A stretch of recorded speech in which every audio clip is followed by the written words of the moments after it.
को वापस प्राप्त कर।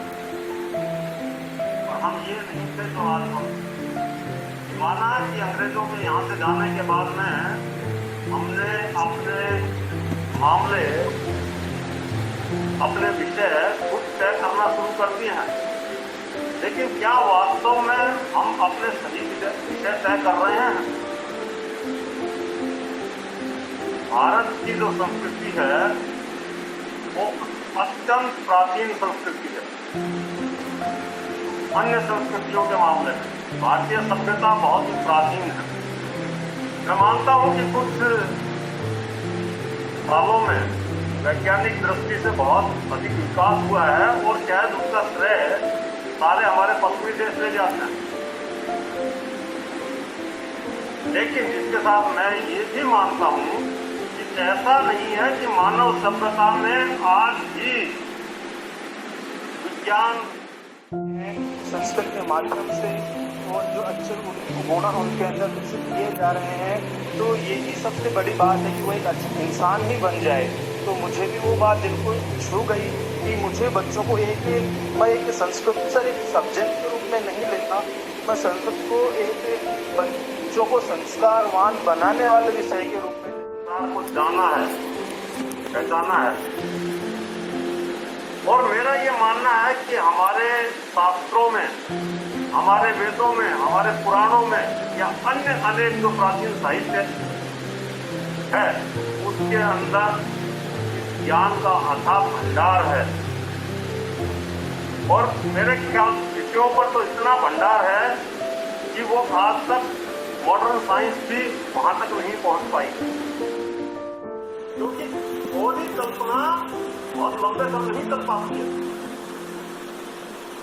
तो मेरा ये मानना है, और शायद आप जो कि संस्कृत के अध्यापक हैं और आपने जो इन शास्त्रों का थोड़ा बहुत वैसे भी अध्ययन किया होगा, मैं तो रसायन शास्त्र का ही छात्र रहा हूँ, तो आपने अवश्य ही कुछ ये महसूस किया होगा मेरी तरह कि ये हमारे जो शास्त्र हैं ये ज्ञान का अथाह भंडार है, और केवल धार्मिक रूप से नहीं, वैज्ञानिक रूप से।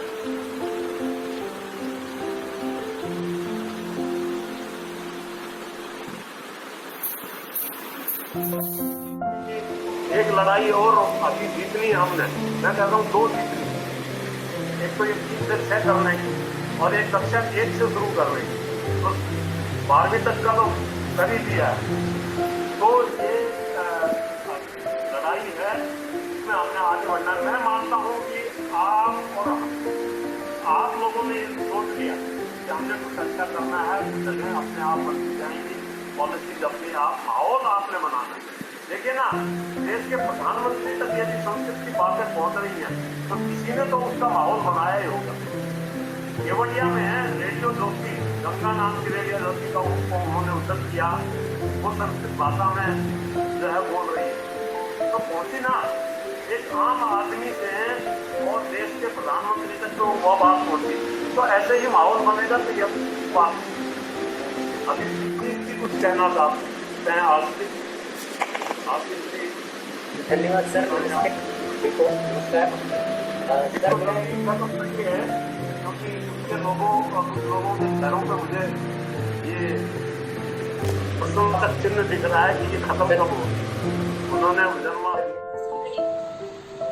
एक बात मेरे दिमाग में आई कि हमारे पास विद्वता की कोई कमी नहीं है, हम सब अपने अपने क्षेत्र में बहुत विद्वान हैं, लेकिन उस विद्वता को हम बिल्कुल प्रैक्टिकली कितना निभा पाए, कितना ले पाए, कितना बच्चों तक के लिए वो काम किया है, कितना सरोकार है उससे। जैसे मैं बताती हूँ, हम लोगों की सबसे बड़ी जो गलती मैं इसको कहूंगी कि क्या है कि हमारे माइंड सेट में ना एक चीज घुसी हुई है कि नहीं, अगर बच्चा संस्कृत लेगा तो वो पूरा पूरा शुद्ध ही बोले, पूरा पूरा शुद्ध ही लिखे और पूरा पूरा शुद्ध ही प्रस्तुत करे। सबसे जो पहला कारण है बच्चों के भागने का, वो यही कारण होता है। क्यों?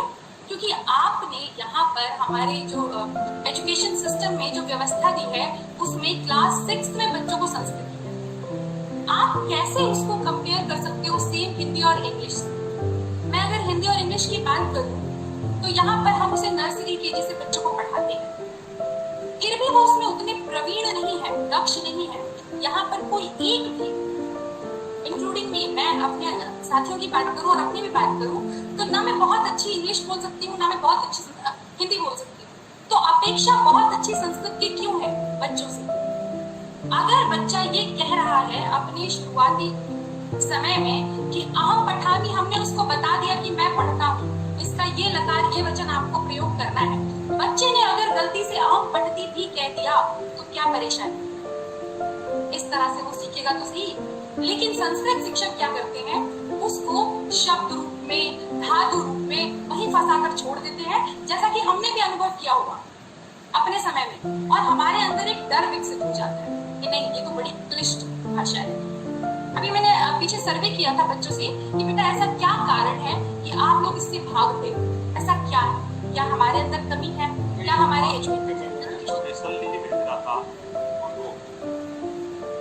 हाँ सर, मैंने क्वेश्चन भी भेजा था, ऐसा कि गूगल फॉर्म बना के मैंने सर्वे के लिए उनको क्वेश्चन भेजा था कि आप 9वीं कक्षा में क्या लेना चाहेंगे, हिंदी या संस्कृत?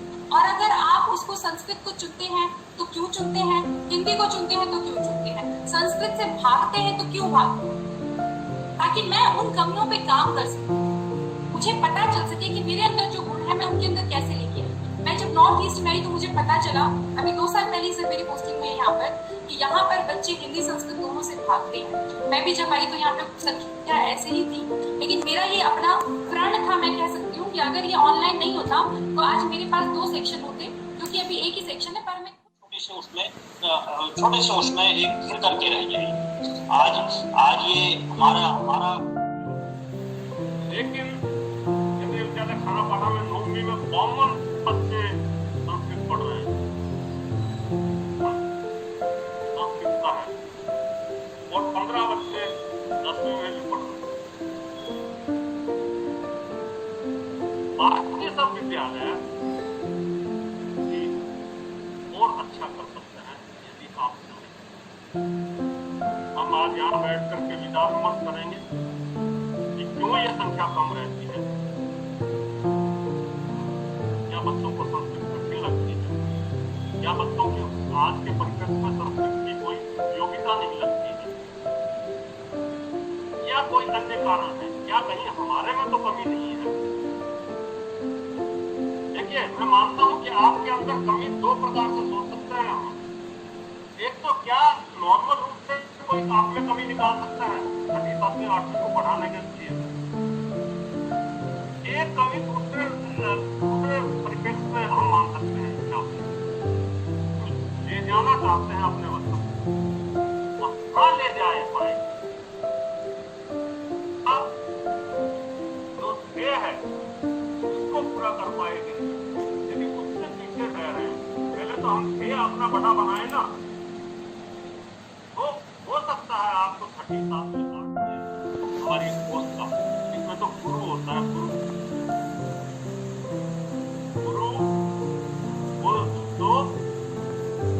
कौन? गुरु जो करते बच्चों को गुरु, मतलब बस स्टार्ट करते, फिर तो वो अपने आप ही उस दिशा में आगे बढ़ते हैं। तो कैसे गुरु बने? डॉक्टर बनना चाहता है, हमारे जो छात्र हैं उनके अंदर बहुत कुछ ऐसा दिया हुआ है जो उसको डॉक्टरी में मदद करेंगे। कोई इंजीनियर बनना चाहता है तो हमारे शास्त्रों में ऐसी चीजें मिलेंगी, वेदों में ऐसी चीजें मिलेंगी जो उसको एक अच्छा इंजीनियर बनने में मदद करेंगी। कोई अर्थशास्त्री बनना चाहता है तो अर्थशास्त्री बनने में भी गूढ़ बातें लिखी हुई हैं हमारे शास्त्रों में। जो सत्य है वो सदैव सत्य रहता है, वो आज से 5000 साल पहले भी वही था, वो आज भी वही लागू होते हैं, वही सिद्धांत लागू होते हैं सब जगह, वही चीजें हैं। पर उनको जानने के लिए जरूरी है कि हमें विषय का ज्ञान भी हो और हमें संस्कृत का भी ज्ञान हो। विषय के जो हमारे पुराने हमने महसूस किया होगा मेरी तरह कि ये हमारे जो शास्त्र हैं ये ज्ञान का अथाह भंडार है, और केवल धार्मिक रूप से नहीं, वैज्ञानिक रूप से भी।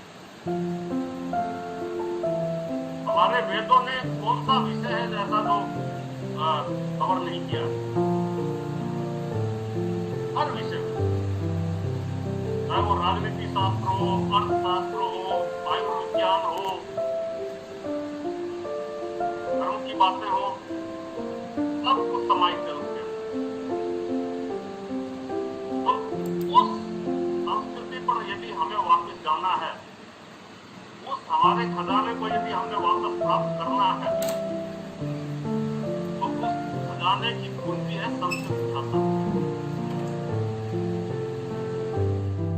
इसका अगर हम इंग्लिश में अगर इसका ट्रांसलेट करते हैं सर, एग्जैक्टली वही निकल करके आता है सर जो डिक्सन और जॉली ने सन 1794 में ये बात कही।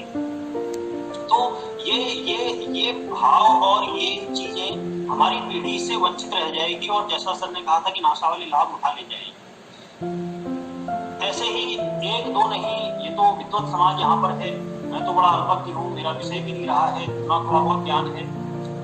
हम अपनी गौरवशाली परंपरा को एक जो एरिस्टोक्रेट सोसाइटी है या एक तो निश्चय ही उनका इंटरेस्ट जागा। अरे मैथ साइंस है तो मुश्किल नहीं है ना, पर बच्चा उसको भी तो पढ़ता है। तो इस पर हम विचार विमर्श करेंगे। मैंने कहा कि हमारा जो खजाना छुपा हुआ है हमारे शास्त्रों में,